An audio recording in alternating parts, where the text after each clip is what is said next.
So guys, welcome to our channel once again. In today's video, we have here 9 questions to answer on this topic, chemical equilibria.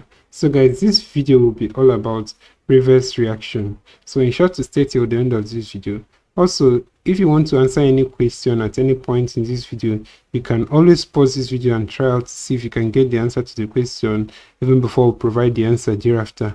So the first question here says, in the reaction above, the equilibrium constant is A, concentration of NO2 over concentration of N2O4, B, concentration of 2NO2 over concentration of N2O4, C, concentration of NO2 all squared over the concentration of N2O4, D, concentration of N2O4 over the concentration of NO2. So guys, the answer to this question is option C here, and that's the concentration of NO2 all squared over the concentration of N2O4. So guys, if we want to solve this together, we are just going to make it this way. So let's zoom into our workspace here. This is N2O4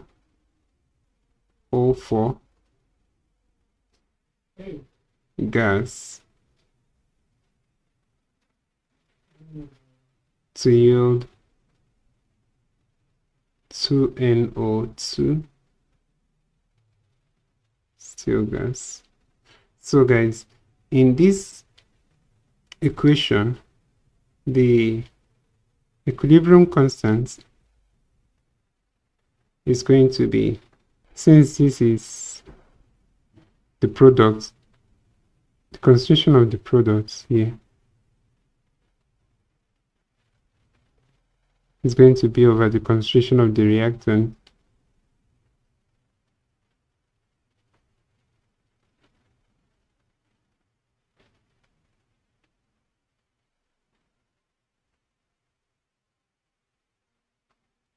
so each raised to the power of the stoichiometric coefficient here. So here we have 2 here, so this will be raised to the power of 2. So for this is just 1 and it's nothing. So this would be the answer to this question, and that's option C here. So let's quickly wipe this and then let's consider the next question. So that's question number 2. The question says, okay, we also have a reaction here.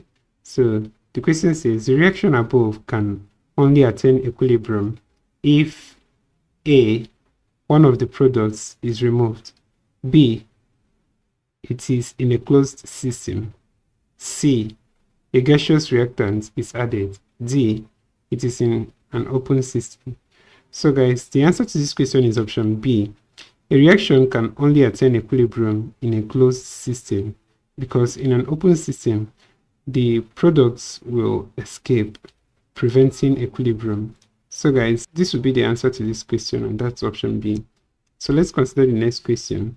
That's question number 3. It says, which two gases can be used for the demonstration of the fountain experiment? A, SO2 and HCl, B, SO2 and NH3, C, HCl and NH3, D, SO3 and NH3. So guys, the two gases that can be used in the study of fountain experiment is the ammonia gas and hydrogen chloride gas. So these two are being used, and actually ammonia gas is preferred because of its solubility. So let's consider the next question, guys. That's question number 4. It says, which of the following reagents will remove carbon dioxide from a mixture of carbon dioxide and nitrogen? A, bromine water, C, alkaline pyrogalol, C, concentrated sulfuric acid, D, aqueous potassium hydroxide. So guys, the answer to this question is the aqueous potassium hydroxide, and that's because potassium hydroxide reacts with carbon dioxide to form potassium carbonate and water, and thus effectively removing carbon dioxide from the mixture of carbon dioxide and nitrogen. So let's consider the next question. That's question number 5. It says, The equilibrium constant of the above reaction at a constant temperature is A, concentration of G times concentration of H over concentration of A times concentration of B. B, concentration of G to the power of X over concentration of A to the power of A times concentration of B to the power of B. C, concentration of G to the power of X times concentration of H to the power of Y over concentration of A to the power of A times concentration of B to the power of B. D, concentration of H to the power of Y over concentration of A to the power of A times concentration of B to the power of B. So guys, from this, let's quickly zoom into our workspace and sort this out together. If we want to write the equilibrium constant for this reaction, already we are going to take the concentration of the products, and that's H here. So notice that in the product side we have both solid and gas. So guys, but in the calculation of the equilibrium constant, we are not concerned with the solids because the solids will not attain equilibrium. So we are only concerned with the gas molecules here. So the solids will not be included here. So we're going to take the concentration of the products, and then we're going to divide by the concentration of the reactants here. So here we have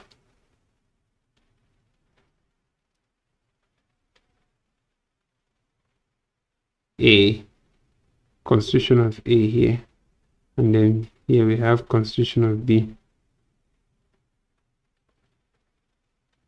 So we're going to raise each of them by the power of their stoichiometric value or coefficients. So we are going to, for H here, the value is Y. So we are going to raise this to the power of Y. For A here, the value is A, that's small a. So for B here, the value is still B, that's small b here. So guys, that's the answer to this question. That's H to the power of Y, concentration of H to the power of Y over concentration of A to the power of A times concentration of B to the power of B. So guys, that's it for that question. Go ahead and wipe this, and then let's consider the next question. That's question number 6 here. So guys, the question says the equilibrium constant K of the reaction above is represented as, so we've seen the reaction here. So guys, always take note that when you have a reaction like this, you don't need to bother yourself about the solids. So you're not going to add the solids while calculating for the equilibrium constant of this reaction. So guys, looking at this, we have iron is solid here, but water is gas. For this, we're just going to take the hydrogen gas and then the water in this. So we're going to zoom into our workspace here, and then here we're going to take the concentration of the product, which is the hydrogen gas here, and then we're going to divide by the concentration of the reactant in gas. So remember that we have solid and gas here, but then we are going to take only the gas here because we don't want to add the solids here in this equation of the equilibrium constant. So we're going to take the gas, that's water here, water vapor, so that's H2O. So guys, we are going to raise each of these to the stoichiometric value or their coefficients. So this would be raised to the power of 4 because this is 4H2, and then this as well will be raised to the power of 4 because this is 4H2O here. So guys, that would be the answer to this question, and that's option D here. So let's go ahead and wipe this, and then let's consider the next question, guys, and that's question number 7 here. So guys, question number 7 here says what happens to the reaction above when the hydrogen ion concentration is increased. So guys, we've seen the reaction here, and the options given to us here, option A the equilibrium position will shift to the right. B, the reaction will not proceed. C, more of the products will be formed. D, the equilibrium position will shift to the left. So guys, the answer to this question is option D, and that's the equilibrium position will shift to the left.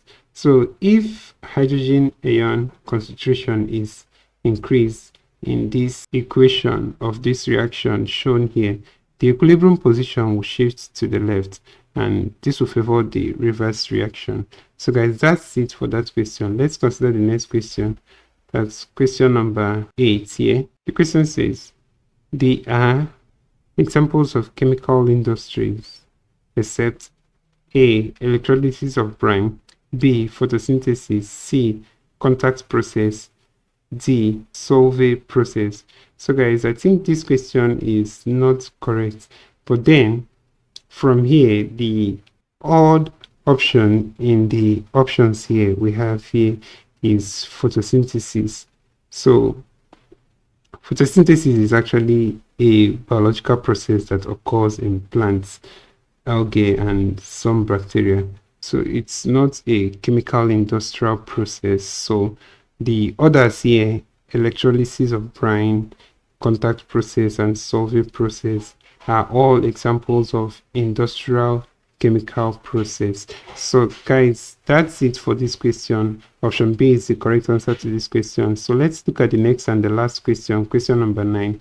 We also have an equation of a reaction here, and the question says, what role does the finely divided ion play in the Haber process of manufacturing ammonia?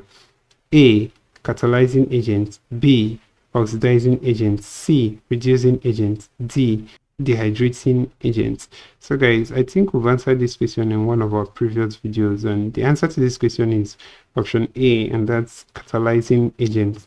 In the Haber process of manufacturing ammonia, finely divided ion acts as a catalyst, and that's the answer to this question. It's a catalyzing agent, and that's option A here. So this is where we end this video for today, guys. If you enjoyed this lesson, please give it a thumbs up. Don't forget to subscribe to this channel if you're not yet a subscriber. Also, if you have any specific question regarding this video, you can drop your question on the comment section below, and we'll ensure to give you a response. We also want to encourage you guys to join our YouTube channel membership by clicking on the join button below, guys. So thank you for watching this video, and see you on the next one.